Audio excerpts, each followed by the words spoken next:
Online मठ। अब हम विश्व इतिहास को देखते हैं। पुनर्जागरण।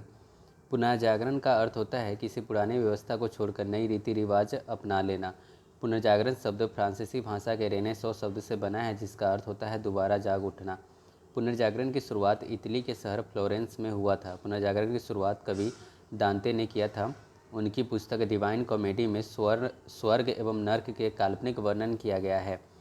पुनर्जागरण इटली से ही आरंभ हुआ था, क्योंकि इटली मध्य में पड़ता था, जिस कारण इसे व्यापारिक लाभ हुआ। अतः वहाँ के लोग धनी हो गए और विज्ञान तथा कला के क्षेत्र में अत्यधिक विकास हुआ। कुस्तुतनिया पर तुर्की का अधिकार।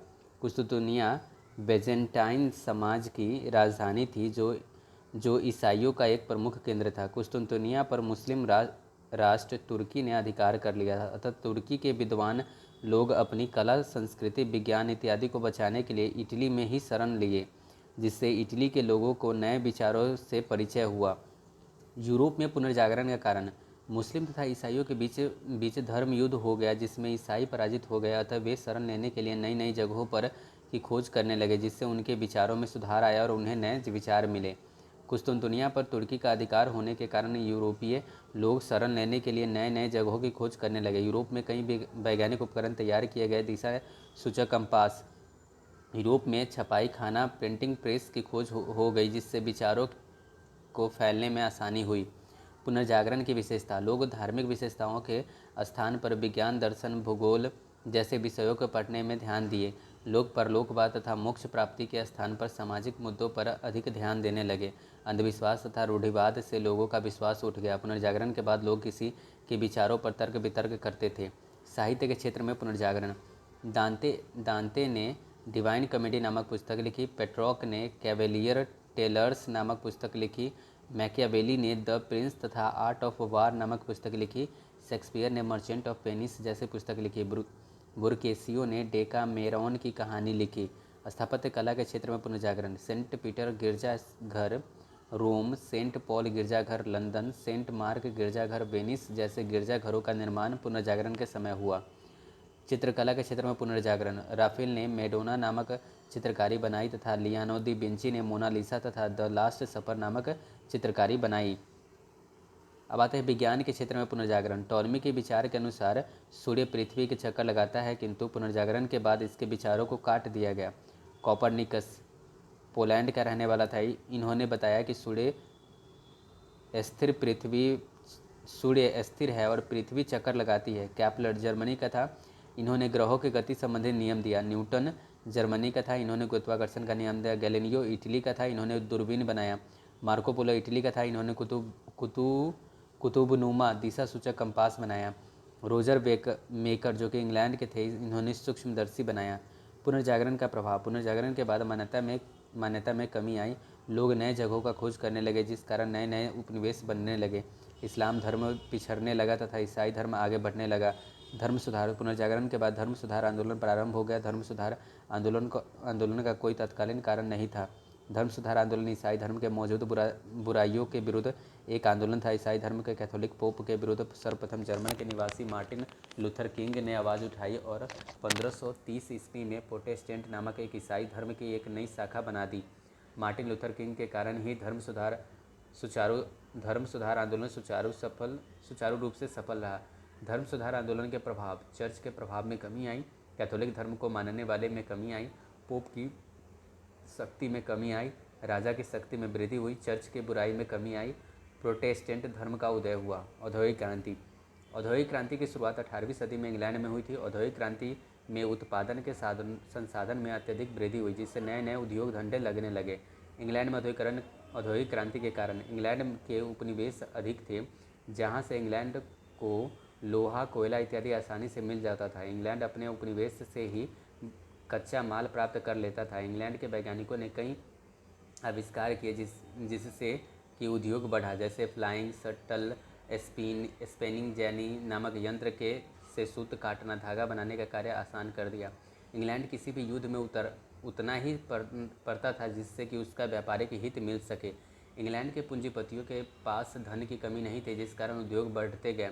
इंग्लैंड को बाजार के रूप में एवं उसमें अपने ही उपनिवेश थे। उपरोक्त कारणों से इंग्लैंड की औद्योगिक क्रांति हुई। इस कारण समय इंग्लैंड को विश्व का उद्योग शाखा कहा जाता था। औद्योगिक क्रांति के प्रभाव, कच्चा माल सस्ता, श्रम तथा बाजार के लिए यूरोपीय देशों में नए नए उपनिवेश बनाने की होड़ लग गई। कृषि प्रणाली के अत्यधिक परिवर्तन हुआ। अंतर्राष्ट्रीय व्यापार में वृद्धि हुई। नए नए यंत्र बनाने की होड़ लग गई। औद्योगिक क्रांति के दौरान बने यंत्र, सूत काटने के लिए फ्लाइंग शटल, स्पिनिंग जेनी, बाहर क्रेन तथा म्यूल जैसे यंत्र की खोज हुई। इस क्रांति के दौरान स्टीमर, रेल इंजन तथा सिलाई मशीन की खोज हुई। औद्योगिक क्रांति के लाभ, समाज का नैतिक पतन हुआ। छोटे किसानों का अंत हो गया। गृह व्यवसायी कुटीर उद्योग का अंत हो गया। समाज दो वर्गों में बट गया, पूंजीपति और श्रमिक। औद्योगिक क्रांति का प्रसार, औद्योगिक कृषि के विस्तार जर्मनी, फ्रांस, इटली, यूएसए होते हुए पूरे विश्व में फैल गया। औद्योगिक क्रांति से सर्वाधिक लाभ कपड़ा उद्योग को हुआ। औद्योगिक क्रांति में इंग्लैंड के प्रतिद्वंदी जर्मनी था, जिस कारण इंग्लैंड तथा जर्मनी में हमेशा विवाद होता रहता था और यह विवाद प्रथम विश्व युद्ध का रूप ले लिया। इंग्लैंड की क्रांति 1688।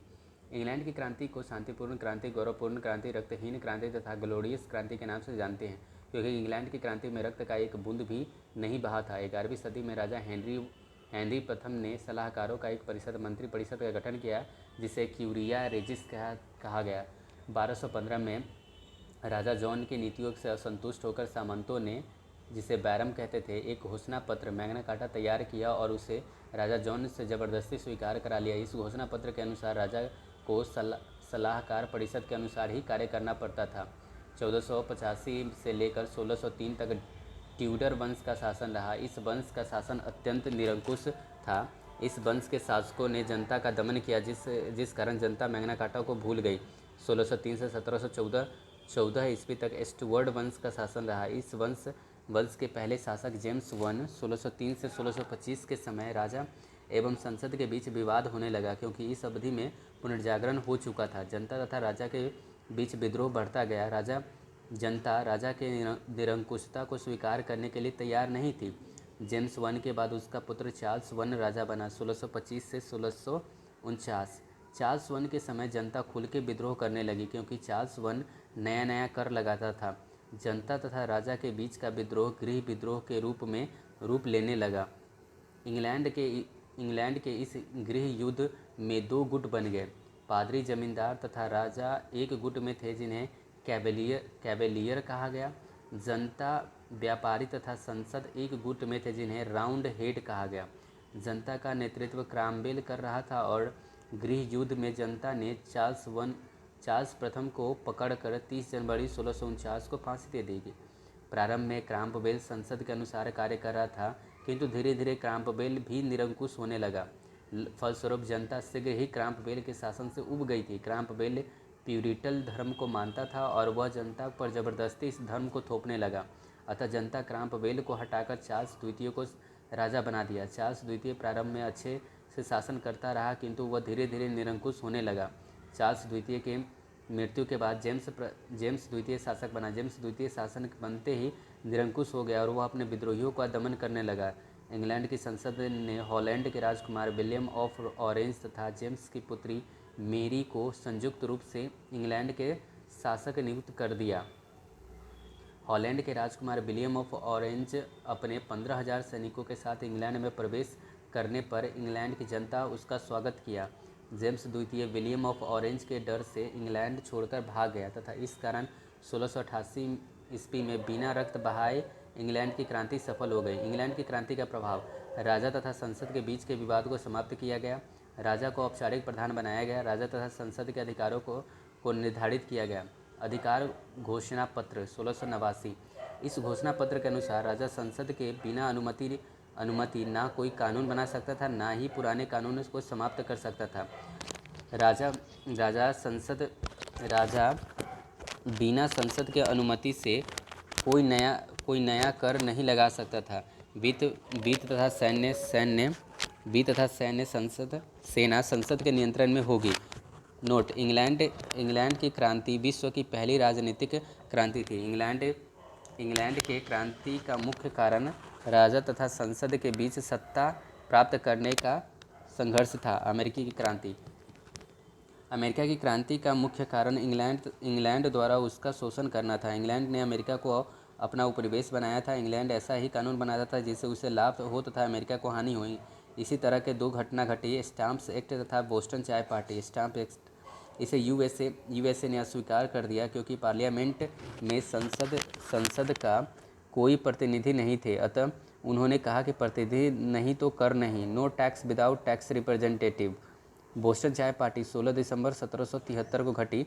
इंग्लैंड ने अमेरिका भेजे जाने वाले चाय पर अत्यधिक कर लगाया। जब चाय से भरा जहाज यूएसए के बोस्टन बंदरगाह पर पहुंचा तो अमेरिका के लोगों ने सैमुअल एडम्स के नेतृत्व में विद्रोह कर दिया और चाय से भरे बोरियों को समुद्र में फेंक दिया, जिस कारण इंग्लैंड की सेना ने उन पर गोली चला दी। इस हत्या को बोस्टन चाय पार्टी की घटना कहते हैं। अमेरिकी स्वतंत्रता का संदेश तथा राष्ट्र प्रेम की भावना को Jefferson, John Locke, John Miller, Thomas एन जैसे प्रमुख कवियों ने फैला दिया। 4 जुलाई 1776 को अमेरिका ने खुद को स्वतंत्र घोषित किया और आंदोलन प्रारंभ कर दिया। अमेरिकी सेना का नेतृत्व जॉर्ज वाशिंगटन कर रहा था। यह युद्ध 1783 तक चला। इस युद्ध की समाप्ति 1783 के पेरिस समझौते के तहत समाप्त हुआ। इस समझौते के तहत इंग्लैंड ने अमेरिका को स्वतंत्र घोषित कर दिया। अमेरिका ने स्वयं को 4 जुलाई 1770 को स्वतंत्र घोषित किया था, किंतु इंग्लैंड ने उसे 1783 में स्वतंत्र घोषित किया। अमेरिका का स्वतंत्रता दिवस 4 जुलाई को मनाया जाता है। अमेरिका का संविधान 1789 में बनकर तैयार हुआ था। अमेरिका की क्रांति से प्रभावित होकर 1789 में फ्रांस की क्रांति की शुरुआत हो गई। अमेरिका का प्रथम राष्ट्रपति जॉर्ज वाशिंगटन को बनाया गया। स्वतंत्रता के बाद अमेरिका में दो प्रमुख समस्या थी, एक रंगभेद और दूसरा दास प्रथा। अमेरिका में काले तथा गोरे लोगों के बीच रंगभेद की लड़ाई थी। इस रंगभेद को समाप्त करने में सबसे महत्वपूर्ण भूमिका मार्टिन लूथर किंग जूनियर ने निभाया था। इन्हें ब्लैक गांधी काला गांधी कहा जाता था। अमेरिका में दासों की खरीद बिक्री होती थी। अब्राहम लिंकन ने दास प्रथा का उन्मूलन कर दिया और उन्होंने लोकतंत्र का सिद्धांत दिया। कहा कि जनता की सरकार जनता के द्वारा तथा जनता के लिए होती है, यही लोकतंत्र है। गवर्नमेंट और people by the people for the people. France की क्रांति की प्रेरणा यूएसए की क्रांति से मिली थी। फ्रांस का राजा निरंकुश था और वह फिजूल खर्च अत्यधिक करता था। राजा जनता का नए कर लगाया करता था, जिससे जनता विद्रोह कर दी। फ्रांस का राजा इतना निरंकुश था कि एक बार वह राजा लुई 16वें तथा इसकी पत्नी मैरी अंतवानेत जब रथ यात्रा पर निकले तो भूखी जनता रोटी रोटी कहकर भीख मांग रही थी। रानी ने कहा कि रोटी के स्थान पर ब्रेड खा लो। राजा के इस व्यवहार से जनता विद्रोह करने लगी। राजा ने विद्रोहियों को पकड़कर बास्टिल नामक जेल में डाल दिया। फ्रांस की जनता का विद्रोह उग्र होता गया और यह विद्रोह रक्तपात का रूप ले लिया। इस रक्तपात की शुरुआत 14 जुलाई 1789 को बास्टिल दुर्ग के पतन से प्रारंभ हुई और 18 जून 1815 के वाटरलू के युद्ध में जाकर समाप्त हुई। वाटरलू का मैदान बेल्जियम में है और इसी कारण बेल्जियम को यूरोप का अखाड़ा कहा जाता है। फ्रांस की क्रांति के कारण राजा का निरंकुश होना, असमान तथा अनिश्चित कानून, पादरी तथा सामंत को कर से मुक्त रखना, राजमहल में धन को पानी की तरह बहाना, इंग्लैंड के साथ लगातार युद्ध होना, संसद में जनता का बात न सुना जाना।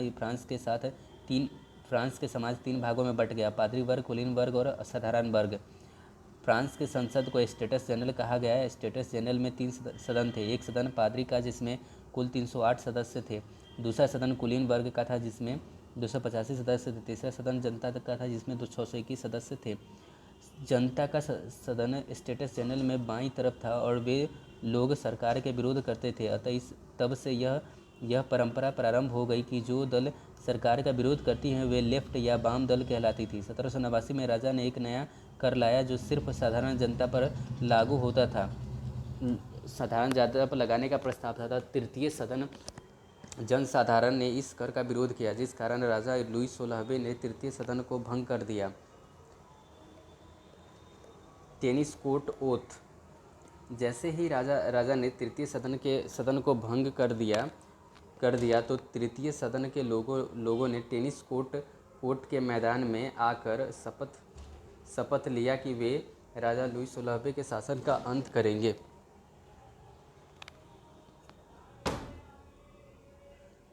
बास्टिल दुर्ग का पतन।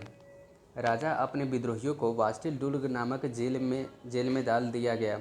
जनता ने बास्टिल दुर्ग को 14 जुलाई 1789 को नष्ट कर दिया। और कैदियों को स्वतंत्र कर दिया। 14 जुलाई को फ्रांस का राष्ट्रीय पर्व माना जाता है।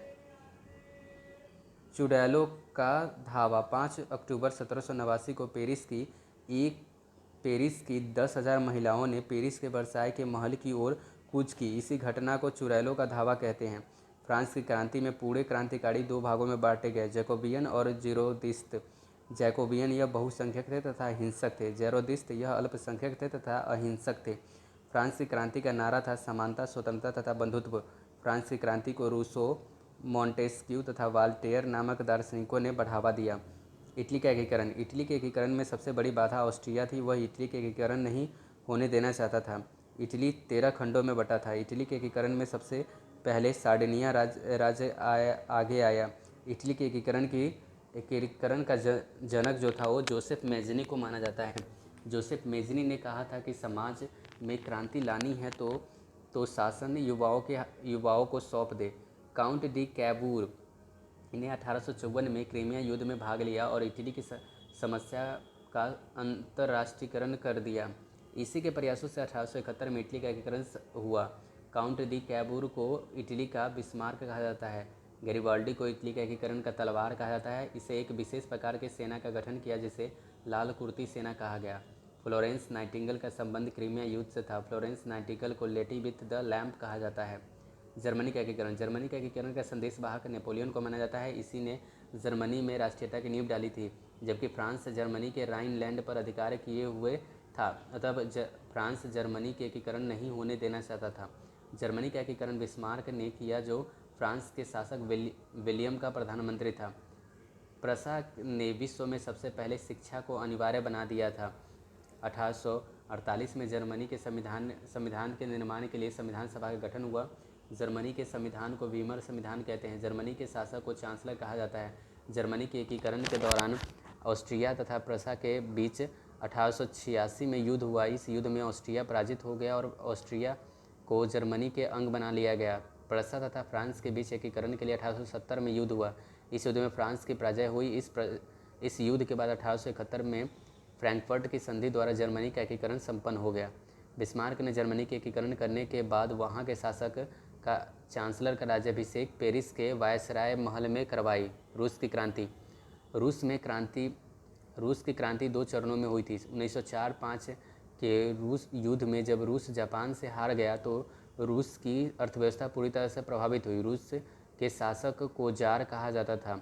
जार निरंकुश था। 22 जनवरी 1905 को मजदूरों का एक संघ राजमहल के सामने अपनी समस्या लेकर पहुंचा, जिस पर राजा ने गोली चला दी। इस घटना को खूनी रविवार कहा गया। रूस की क्रांति के बाल्शेविक क्रांति के नाम से भी जाना जाता है। रूस की क्रांति एक साम्यवादी क्रांति थी। रूस की क्रांति का सबसे बड़ा नायक लेनिन तथा त्रोत्स्की था। रूस की क्रांति को कार्ल मार्क्स ने भी समर्थन दिया। लेनिन ने चेको सेना का गठन किया, जबकि त्रोत्स्की ने लाल सेना का गठन किया। त्रोत्स्की रूस में अस्थायी प्रगति का समर्थक था। लेनिन के नेतृत्व में मजदूरों के एक संघ का निर्माण किया गया। इस संघ को सोवियत संघ नाम दिया गया। लेनिन रूस में शाही व्यवस्था, जार व्यवस्था का कट्टर विरोधी था। उसने क्रांति के माध्यम से रूस के जार निकोलस द्वितीय को सत्ता का अंत कर दिया।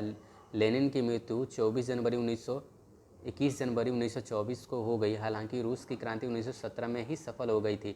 आधुनिक रूस का निर्माता स्टालिन को बोला जाता है। प्रथम विश्व युद्ध, फर्स्ट वर्ल्ड वार 1 अगस्त 1914 से 11 नवंबर 1918। प्रथम विश्व युद्ध में पूरा विश्व 2 भागों में बट गया था। एक भाग का नाम मित्र राष्ट्र था, दूसरे भाग का नाम धुरी राष्ट्र था। मित्र राष्ट्र में इंग्लैंड, फ्रांस, रूस, जापान तथा अमेरिका का मित्र राष्ट्र के नेतृत्व अमेरिका कर रहा था।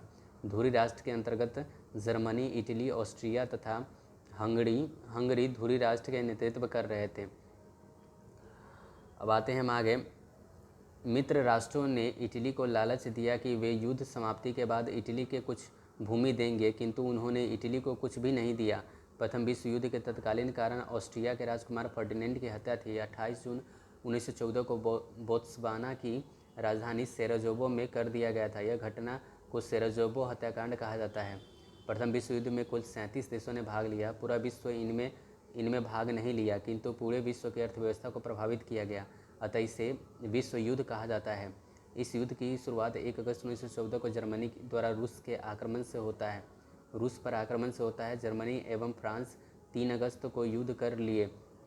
जर्मनी ने 8 अगस्त को इंग्लैंड पर भी हमला कर दिया। 26 अप्रैल 1915 को इटली इस युद्ध में प्रवेश किया।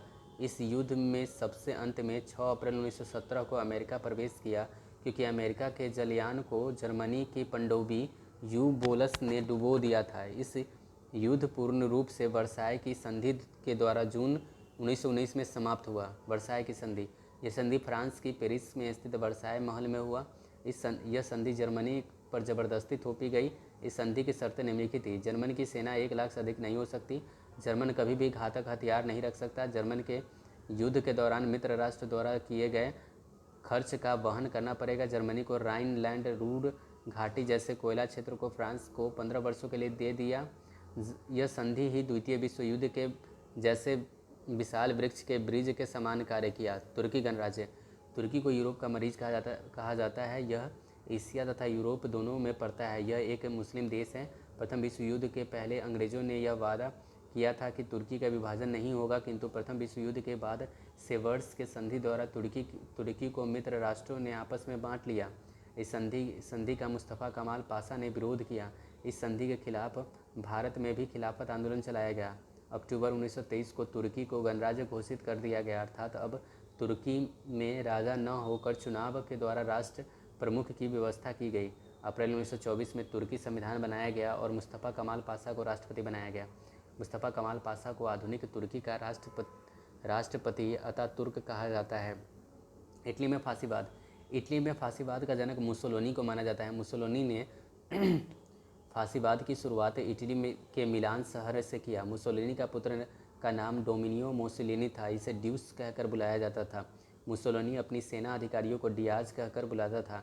द्वितीय विश्व युद्ध में मुसोलिनी मित्र राष्ट्रों के विरुद्ध लड़ा था। मुसोलिनी का कहना था कि विश्व शांति कायरो का सपना है। वह व्यक्ति जो युद्ध नहीं लड़ा वह एक बांझ महिला के समान है।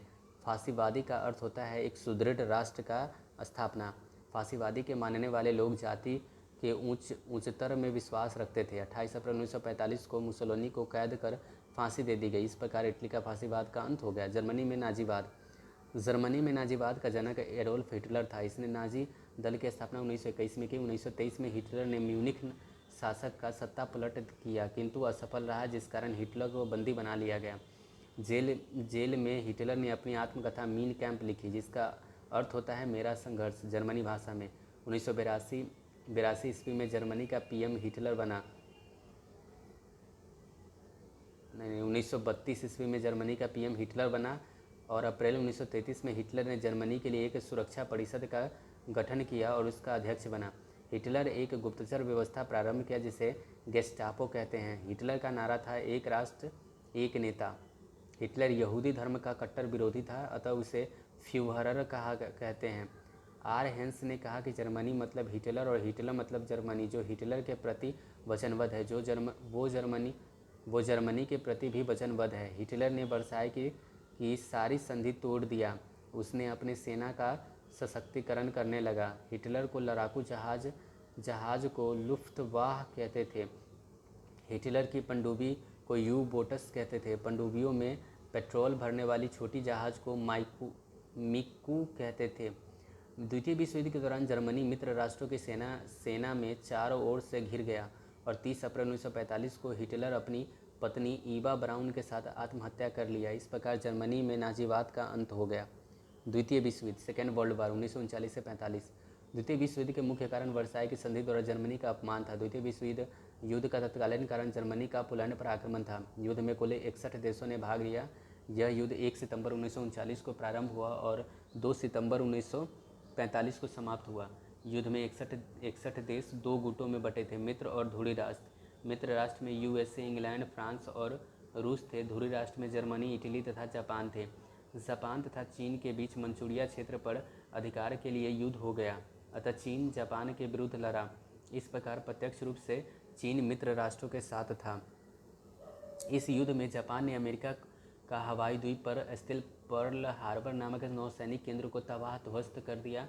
इस कारण अमेरिका ने 6 अगस्त 1945 को जापान के हिरोशिमा पर यूरेनियम से बना लिटिल बॉय नामक परमाणु बम गिरा दिया तथा 9 अगस्त 1945 को अमेरिका ने जापान के नागासाकी पर पोलोनियम से बना फैट मैन नामक परमाणु बम गिरा दिया। इस युद्ध में जर्मनी ने रूस से यह संधि किया कि वे आपस में वे युद्ध नहीं करेंगे, किंतु जर्मनी ने इस संधि को तोड़कर रूस पर आक्रमण कर दिया, किंतु जर्मनी का अधिकतर सेना ठंड से मर गई। दूसरी तरफ जर्मनी की नौसेना डेनमार्क इत्यादि पर हमला करने दौरान नष्ट हो गई। इंग्लैंड की शाही वायुसेना RAF रॉयल एयर फोर्स ने जर्मनी के संधि से अधिक विमानों को मार के गिरा दिया। जर्मनी ने फ्रांस पर अधिकार कर लिया था। इंग्लैंड की सेना जर्मनी में घुसने के लिए फ्रांस के नॉर्मंडी नामक स्थान पर प्रवेश की, जबकि इंग्लैंड की सेना बर्लिन जर्मनी पहुंचती उससे पहले ही रूस की सेना बर्लिन पहुंच चुकी थी और हिटलर आत्महत्या कर चुका था। जर्मनी की राजधानी बर्लिन में एक दीवार को खड़ा कर दिया गया, जिसे बर्लिन की दीवार कही गई। अब जर्मनी दो भागों में बट गया। पूर्वी जर्मनी पर रूस के अधिकार हो गया और साम्यवादी था, सब कुछ सरकारी कम्युनिस्ट, जबकि पश्चिमी जर्मनी पर इंग्लैंड तथा USA का प्रभाव रहा। पश्चिमी जर्मनी पूंजीवादी था, सब कुछ प्राइवेट था। इसमें 1990 में बर्लिन की दीवार गिरा दी गई और जर्मनी का दोबारा एकीकरण हो गया। 1990 में द्वितीय विश्व युद्ध के दौरान जर्मनी के जनरल रोमेल को डेजर्ट फॉक्स कहा जाता था। द्वितीय विश्व के युद्ध के समाप्ति के बाद राष्ट्रपति रूजवेल्ट थे, ये USA के राष्ट्रपति रूजवेल्ट थे, जबकि इंग्लैंड के प्रधानमंत्री विंस्टन चर्चिल और जापान के सम्राट हिरोहितो थे। शीत युद्ध कोल्ड वॉर।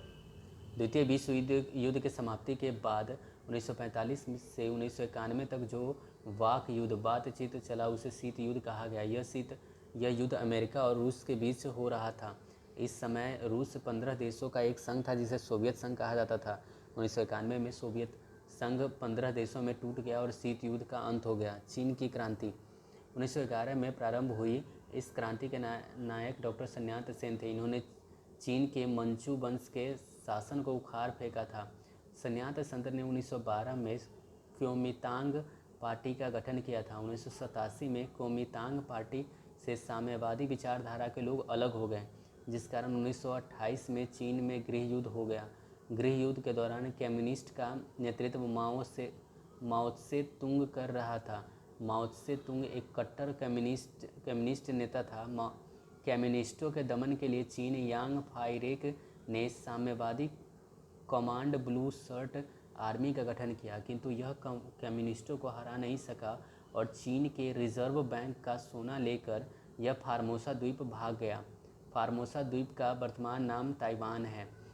वर्तमान समय में चीन ताइवान को एक देश की मान्यता नहीं देता। 1 अक्टूबर 1949 को चीन को गणराज्य घोषित कर दिया गया। चीन गणराज्य का पहला अध्यक्ष माओ त्से तुंग बनाया गया।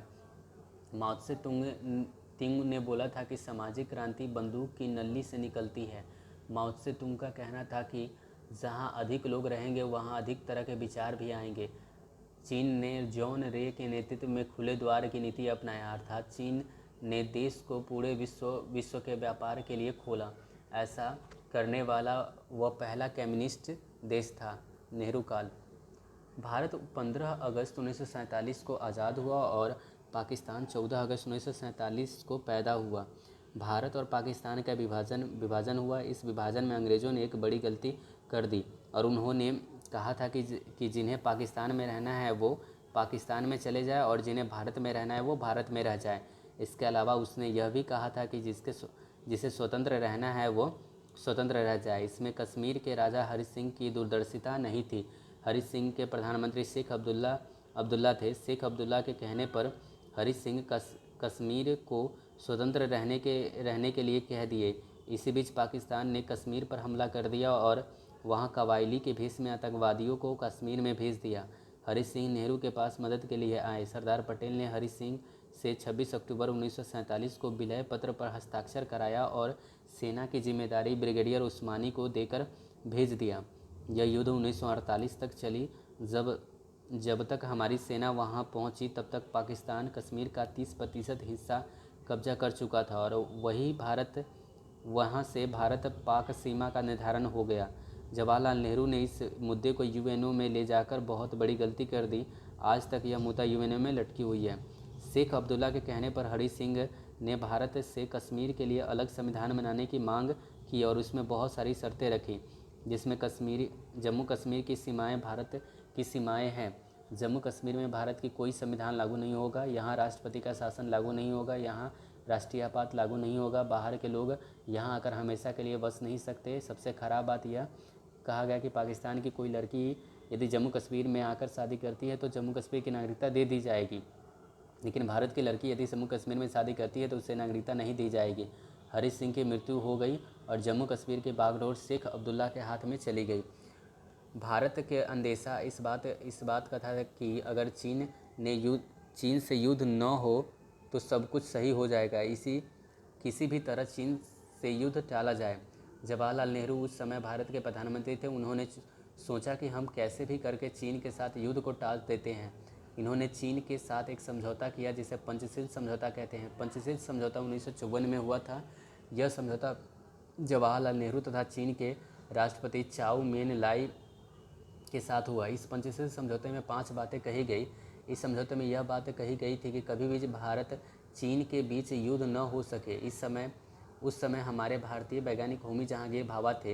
इन्हीं के पास भारत का परमाणु विभाग था। उन्होंने कहा था कि हम 20 साल में परमाणु बम बनाने में सक्षम हो जाएंगे। पंचशील समझौते के 5 शर्तें: एक दूसरे की अखंडता का ध्यान रखना है, एक दूसरे के आंतरिक मामले में हस्तक्षेप नहीं करना है, सबसे महत्वपूर्ण बात यह थी कि एक दूसरे पर युद्ध नहीं करना है, अंतर्राष्ट्रीय मंच पर एक दूसरे का सहायता करना है, एक दूसरे के समान लाभ पहुंचाना हो। इसी समझौते में हिंदी चीनी भाई भाई का नारा दिया गया था। यह समझौता का मुख्य उद्देश्य यही था कि किसी भी तरह युद्ध को रोका जाए और आपसी समन्वय बनाया जाए। इसी बीच में नेहरू ने एक बड़ी गलती हो गई। जब चीन तिब्बत पर कब्जा किया तो नेहरू ने उसकी आंतरिक मामला कहा, लेकिन यही बात जब जम्मू कश्मीर पर आई तो चाइना ने यह कहकर टाल दिया कि हम आंतरिक रूप से अध्ययन करेंगे और इसके बाद अपना विचार रखेंगे। ये समझौता 20 साल को होने को थी, लेकिन चाइना ने इसे 6 साल तक की समझौता किया और इसी आड़ में चाइना ने 1959 में तिब्बत पर कब्जा कर लिया और भारत कुछ नहीं कर सका। तिब्बत के धर्मगुरु दलाई लामा भारत हिमाचल प्रदेश के धर्मशाला में शरण लिए। 1960 में चाइना ने फिंगर रूल लागू कर दिया। बार बार चाइना भारत में घुसपैठ करता रहा। चाइना का पूरा प्लान 1962 का था और इस बारे में नेहरू को थोड़ा सा भी पता नहीं था। चाइना अपना घुसपैठ जारी रखा। चाइना अपने आर्मी को तिब्बत में भेजने लगा और वहाँ से अरुणाचल प्रदेश और जम्मू कश्मीर में। जब नेहरू नेपाल गए और काठमांडू एयरपोर्ट पर उतरे तो मीडिया ने उनसे पूछा कि आपकी पंचशील समझौते के बावजूद क्यों चाइना ने भारत के क्षेत्र में प्रवेश किया, तो नेहरू ने कहा कि ऐसी कोई घटना नहीं हुई है। वैसे भी मैंने भारतीय सेना को आदेश दिया है कि कोई भी अगर भारत में घुसे तो उसे बाहर कर दिया जाए। चाइना ने कहा कि यह युद्ध की धमकी है और अपनी सेना की ताकत झोंक दिया। भारतीय सेना बहुत बहादुरी से लड़ी। चाइना ने अरुणाचल प्रदेश तथा कश्मीर के क्षेत्र पर कब्जा कर लिया। बाद में अरुणाचल प्रदेश के क्षेत्र लौटा दिया, लेकिन जम्मू कश्मीर के 10% क्षेत्र नहीं लौटाया, जिसे चाइना अक्साई चीन कहता है। चीन अरुणाचल प्रदेश पर अपना अधिकार बताता है और इसे दक्षिण तिब्बत कहता है। ताइवान एक स्वतंत्र देश है, किंतु चीन उसे अपना राज्य बताता है। वन चाइना पॉलिसी के तहत जो देश चीन से संबंध रखना चाहते हैं उन्हें वन चाइना पॉलिसी को स्वीकार करना पड़ता है। 1997 में हांगकांग जो ब्रिटेन के अधीन था, चीन ने इस पर अधिकार कर लिया। 2000 में मकाऊ जो पुर्तगाल के अधीन था, चीन ने उस पर अधिकार कर लिया। 2017 में भूटान के थिम्चुम्बी घाटी में स्थित डोकलाम पर चीन अपना अधिकार बताने लगा, किंतु भारत के विरोध के कारण उसे पीछे हटना पड़ा क्योंकि भूटान की रक्षा की जिम्मेदारी भारत की है। भारत पाक युद्ध 14 अगस्त 1947 को पाकिस्तान पैदा हुआ। 1948 में इसने कश्मीर के 30% क्षेत्र पर कब्जा कर लिया, जिसे पीओके कहते हैं। 1956 में पाकिस्तान ने खुद को इस्लामिक राष्ट्र घोषित किया। 1965 में भारत पाक युद्ध ताशकंद समझौता के द्वारा समाप्त हुआ। 1971 में भारत पाकिस्तान के बीच बांग्लादेश को लेकर युद्ध हुआ। बांग्लादेश पहले पूर्वी पाकिस्तान था, किंतु भारत के सहयोग से शेख मुजीबुर रहमान के मुक्ति वाहिनी के बीच बांग्लादेश को लेकर मुक्ति वाहिनी के द्वारा बांग्लादेश का निर्माण किया गया। इस युद्ध में पाकिस्तान के 93,000 सेना आत्मसमर्पण की थी। यह युद्ध शिमला समझौते के बाद समाप्त हुआ। 1972 में पाकिस्तान ने बांग्लादेश को स्वतंत्र घोषित किया। 1984 में पाकिस्तान ने विश्व के सबसे ऊंचा तथा सबसे ठंडा युद्ध का मैदान सियाचिन में घुसपैठ कर दिया, जिसके बदले भारतीय सेना ने ऑपरेशन मेघदूत तथा राजीव चलाया। 1999 में पाकिस्तानी घुसपैठियों ने कारगिल में घुसपैठ कर दिया। भारतीय सेना ने ऑपरेशन विजय चलाया, जबकि भारतीय वायुसेना ने ऑपरेशन सागर चलाया। 1984 में स्वर्ण मंदिर में घुसे सिख विद्रोहियों को निकालने के लिए ऑपरेशन ब्लू स्टार चलाया गया। 2008 में ताज होटल पर घुसे आतंकवादियों को निकालने के लिए ऑपरेशन ब्लैक टॉर्नेडो चलाया गया। कोरिया युद्ध। कोरियाई प्रायद्वीप के 2 भागों में बांट दिया गया। उत्तरी कोरिया रूस के साथ हो गया और दक्षिण कोरिया अमेरिका के साथ हो गया। इन दोनों देशों ने एक दूसरे पर हमला करना प्रारंभ कर दिया। इन दोनों देशों के हथियार की पूर्ति अमेरिका तथा रूस करते थे। इन दोनों के बीच 1950 से 53 तक 3 साल तक युद्ध चला, जिसे कोरियाई युद्ध कहा गया। इस युद्ध के फलस्वरूप 38वीं समांतर रेखा खींच दी गई और यही उन दोनों की सीमा रेखा है। वियतनाम युद्ध। कोरिया संकट के बाद रूस तथा अमेरिका वियतनाम में प्रवेश कर गए और वियतनाम के 2 भागों में बांट दिए। इन दोनों ही भागों में आपसी वर्चस्व बनाने के लिए 1955 में युद्ध प्रारंभ हो गया। यह युद्ध 1975 तक चला। इस युद्ध में अमेरिका ने वियतनाम के ऊपर 27 करोड़ बम गिराए। वियतनाम की जनता हो चिन मिंह के नेतृत्व में एक हो गई और उत्तरी तथा दक्षिण वियतनाम को अलग करने वाली 17 डिग्री समांतर रेखा समाप्त करके एक हो गए। हो चिन मिंह को अंकल हो कहते हैं। क्यूबा संकट 1961। क्यूबा अमेरिका का पड़ोसी देश है, जहां रूस ने परमाणु मिसाइलें लगा दी थी, किंतु अमेरिका ने वहां के फिदेल कास्त्रो की सरकार पर दबाव बनाया, जिससे रूस को पीछे हटना पड़ा। इराक ईरान युद्ध 1980 से 88। इराक ईरान दोनों ही रूस के समर्थक थे, किंतु दोनों में आपसी वर्चस्व को बनाए रखने के लिए एक दूसरे से युद्ध कर लिए। यह युद्ध 1980 से 1988 तक चला। इस युद्ध में इराक विजयी रहा और 1988 में युद्ध विराम हो गया। कुवैत इराक युद्ध। इराक ने तेल चोरी के कारण तथा कुवैत के कर्ज से बचने के लिए कुवैत पर हमला कर दिया। इराक ने 2 अगस्त 1990 को कुवैत पर आक्रमण किया और 4 अगस्त 1990 तक कुवैत को जीत लिया। खारी युद्ध 1990-91। सद्दाम हुसैन ने कुवैत पर अधिकार कर लिया था, अतः कुवैत के बचाव में यूएनए तथा अमेरिका के नेतृत्व वाली संयुक्त सेना ने ऑपरेशन डिजर्ट स्टॉर्म के तहत इराक पर आक्रमण कर दिया और सद्दाम हुसैन की सत्ता का अंत कर दिया। इस युद्ध को खाड़ी युद्ध कहते हैं। IC-814 विमान हाईजैक। लश्कर-ए-तैयबा के आतंकवादियों ने नेपाल के त्रिभुवन एयरपोर्ट से एयर इंडिया का जहाज़ IC-814 का अपहरण कर लिया था। लश्कर-ए-तैयबा के आतंकवादियों ने विमान को छोड़ने के बदले खूंखार आतंकवादी मौलाना मसूद अजहर तथा उसके 2 साथियों को छोड़ा ले गए। लश्कर-ए-तैयबा तथा जैश-ए-मोहम्मद के आतंकवादियों ने 2001 में भारतीय संसद पर हमला किया। इस हमले में मुख्य अभियुक्त अफजल गुरु को 2012 में फांसी दे दी गई। इसी आतंकवादी संगठन ने 26 नवंबर 2008 को ताज होटल, नरीमन हाउस तथा CST स्टेशन पर हमला किया, जिसे NSG कमांडो ने ऑपरेशन ब्लैक टॉर्नेडो द्वारा समाप्त किया। तो इस तरह से हमारा ये समाप्त होता है।